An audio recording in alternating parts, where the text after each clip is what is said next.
Hello friends, स्वागत है उसका बीके टू जेड में। और ये काफ़ी इंपॉर्टेंट वीडियो है, खास करके जिनका पॉलिटिकल साइंस का एग्जाम होगा। और पॉलिटिकल साइंस में चाहे 11th में हो चाहे 12th में हो, किसी भी एग्जाम में जाएंगे तो आपको ये सब क्वेश्चन देखने के लिए मिलेगा। तो आज के लिए एग्जाम के लिए समय कम है, आप लोग का एग्जाम 2 बजे से शुरू होगा, लेकिन आप लोग 1 बजे तक पहुँच जाइएगा।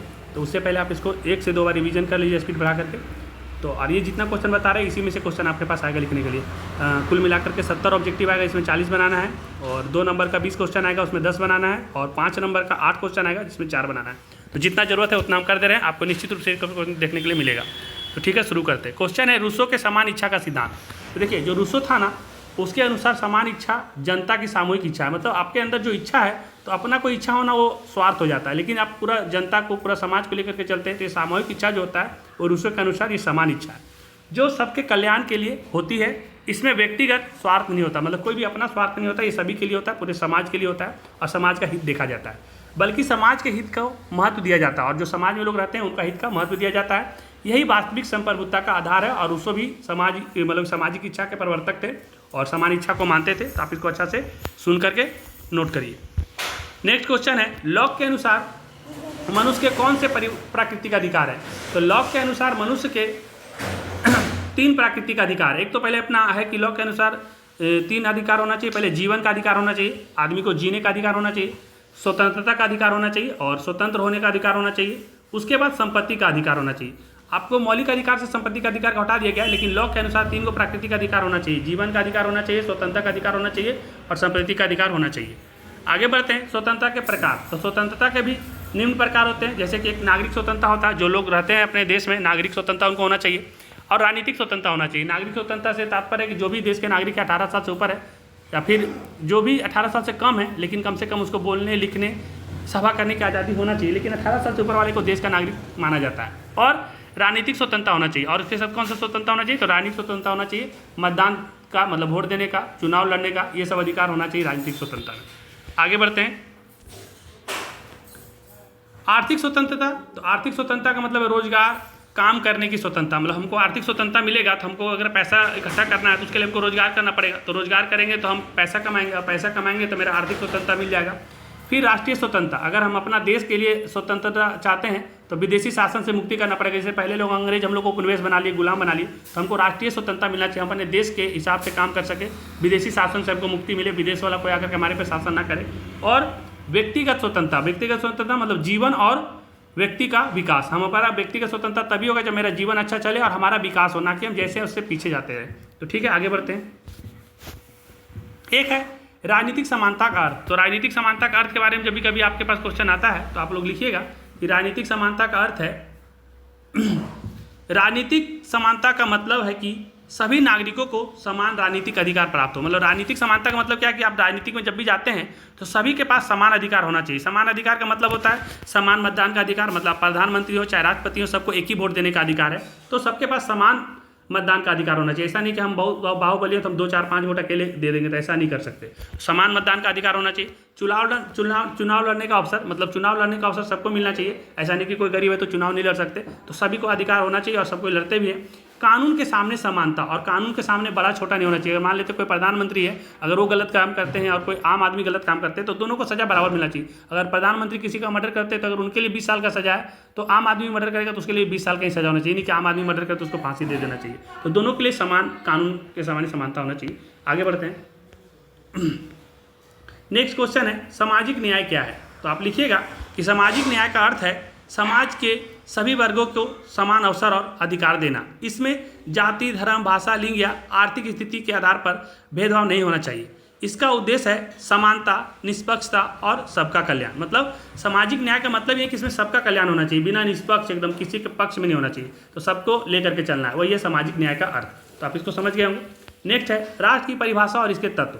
तो राष्ट्र का परिभाषा और इसके तत्व लिखने से पहले इसका परिभाषा लिखते हैं कि राष्ट्र एक राजनीतिक संगठन है। राष्ट्र क्या है, अपना देश जो है क्या है, एक राजनीतिक संगठन है। तो राष्ट्र एक राजनीतिक संगठन है जिसके पास निश्चित क्षेत्र होता है। और कोई भी राष्ट्र के पास, कोई भी देश के पास एक निश्चित क्षेत्र होता है। जैसे इंडिया है तो इंडिया का एक निश्चित क्षेत्र है, पाकिस्तान है उसका अपना एक निश्चित क्षेत्र है। तो हर राष्ट्र के पास, हर देश के पास एक निश्चित क्षेत्र होता है। उसके पास कुछ जनसंख्या भी होती है, किसी के पास ज़्यादा, किसी के पास कम, लेकिन हर देश का अपना एक जनसंख्या होता है। सरकार और संप्रभुता भी होती है, और हर देश का अपना सरकार और वहाँ का संप्रभुता भी होता है। इसका तत्व इस तरह से लिख सकते हैं कि निश्चित भूभाग होता है। इसका तत्व में आप लिखिएगा कि इसका निश्चित भूभाग होता है, उसके बाद जनसंख्या होता है, और सरकार होता है, और संप्रभुता होता है। ये जो 4 तत्व है ये राष्ट्र का निर्माण में काफ़ी महत्वपूर्ण है। तो ये 4 तत्व से हमारा राष्ट्र बनते हैं। निश्चित भूभाग, एक देश का अपना क्षेत्रफल होता है, जैसे भारत का अपना एक क्षेत्रफल है, आप लोग को पता होगा, इधर से इधर है 29-33 है ना, ऊपर से नीचे है 29-33 32-14, और इधर से इधर है 29-33। तो ऐसे अपना क्षेत्रफल होता है, और उसमें कुछ जनसंख्या होते हैं। अपने भारत का जनसंख्या 140 करोड़ पार हो गई है।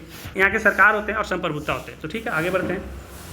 उसके बाद है स्वतंत्रता और समानता का संबंध। देखिए, आप लोग स्वतंत्रता के बारे में सुनते होंगे, लेकिन स्वतंत्रता और समानता के बारे में आप लोग को संबंध स्थापित करना है। तो स्वतंत्रता और समानता का एक दूसरे से पूरक है, मतलब जैसे स्वतंत्रता है और जैसे समानता है, तो दूसरे एक दूसरे के पूरक मतलब होता है विपरीत है, मतलब एक दूसरे के अपोजिट, या कह सकते हैं एक जैसा भी कह सकते हैं। यदि समानता ना हो तो कुछ लोगों के पास अधिक अधिकार और सुविधाएं होगी। अगर समानता नहीं रहता तो कैसे क्या होता है कि मान लेते जो ज़्यादा ताकतवर होते हैं तो क्या करता है, उसके पास ज़्यादा सुविधा होता, वो आप दिन को चाहे रात को चाहे जो चाहे वो कर सकता था। लेकिन आप किसी को भी, आप कितना भी संपत्ति धन वाला, तो आप किसी को रात को डिस्टर्ब नहीं कर सकते, किसी को बहुत ज़्यादा परेशान नहीं कर सकते। क्यों? क्योंकि ये समानता है। उसके बाद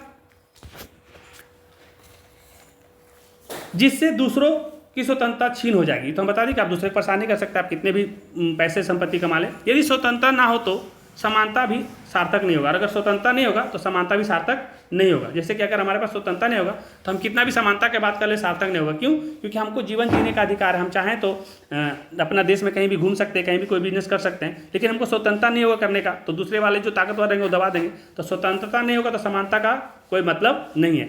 इसीलिए लोकतांत्रिक समाज में स्वतंत्रता और समानता दोनों संतुल आवश्यक है। मतलब लोकतंत्रता और समानता, मतलब कि एक तरह से समानता और स्वतंत्रता दोनों एक दूसरे के बराबर है। अगर किसी को स्वतंत्रता देंगे, समानता नहीं देंगे तभी दिक्कत होगा, और सिर्फ समानता दे देंगे और स्वतंत्रता नहीं देंगे तभी दिक्कत है। तो दोनों का रहना आवश्यक है। तो आप इसको अच्छा समझिए, लिखिए, टाइम कम है इसलिए इसको किसी तरह से लिख करके आपके पास पहुँचाया जा रहा है। राजनीतिक विज्ञान एवं इतिहास में संबंध। देखिए, आप लोग जो पढ़ते हैं पॉलिटिकल साइंस और इतिहास जो पढ़ते हैं हिस्ट्री, दोनों में संबंध क्या है। तो देखिए, इसको लिखिएगा कि इतिहास हमें अतीत का राजनीतिक घटनाओं की जानकारी देता है। अगर हम इतिहास नहीं पढ़ेंगे तो पहले कैसे कैसे राजनीतिक होता था, क्या क्या घटना होता था, उसका पता नहीं चलता।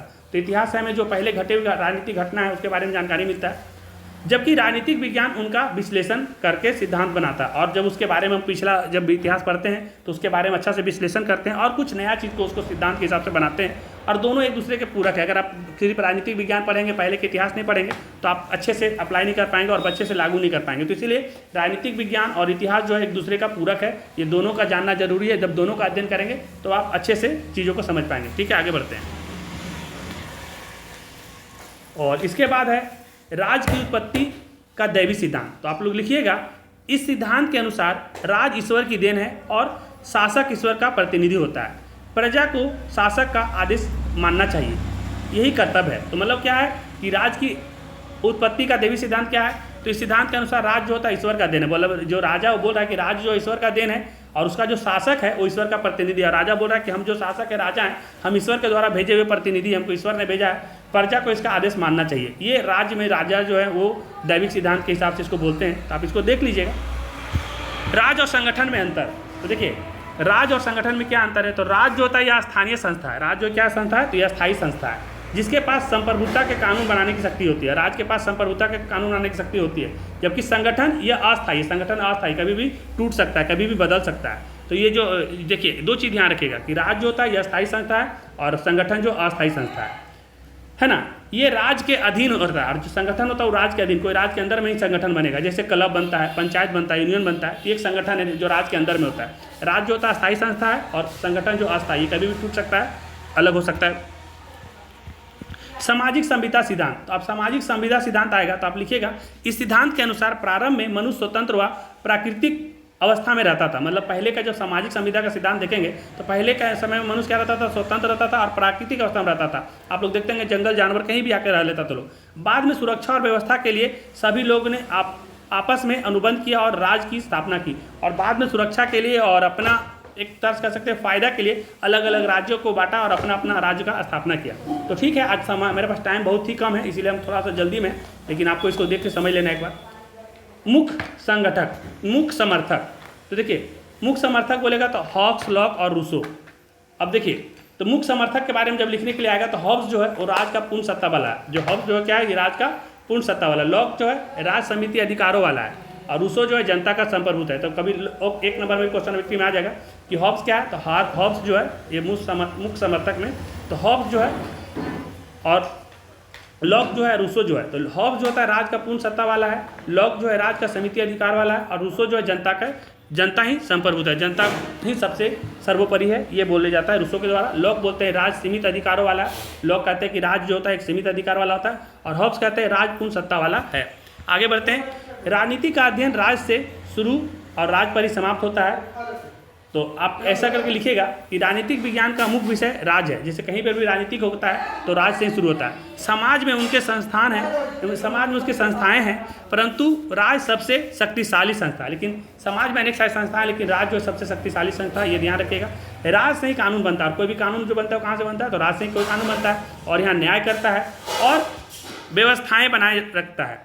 इसीलिए राजनीति का अध्ययन राज से प्रारंभ होता है और राज शक्ति अधिकार करता हुआ कर्मयोग पर समाप्त होता है। कह सकते हैं कि राज से ही कोई भी कानून शुरू होता है और राज पे ही समाप्त हो जाता है। तो आप आराम से इसको लिख दीजिएगा कि कोई भी हम लोग अध्ययन करते हैं, राजनीति करते हैं, तो हमारा राजनीतिक राज से ही शुरू होता है, राज में ही कोई कानून बनता है ना, और राज में ही लागू होता है। तो आप आराम से लिखिएगा कि कोई भी कानून राजनीतिक अध्ययन राज से शुरू होता है और राज पर भी समाप्त होता है। इसको एक बार देख करके अच्छा लिख लीजिए। ये उतना अच्छा से नहीं लिख पाए हैं, टाइम थोड़ा सा कम है, लेकिन आप लोग को इसी से समझ करके कर लेना है कंप्लीट। फिर है कि प्रभु सत्ता के लक्षण।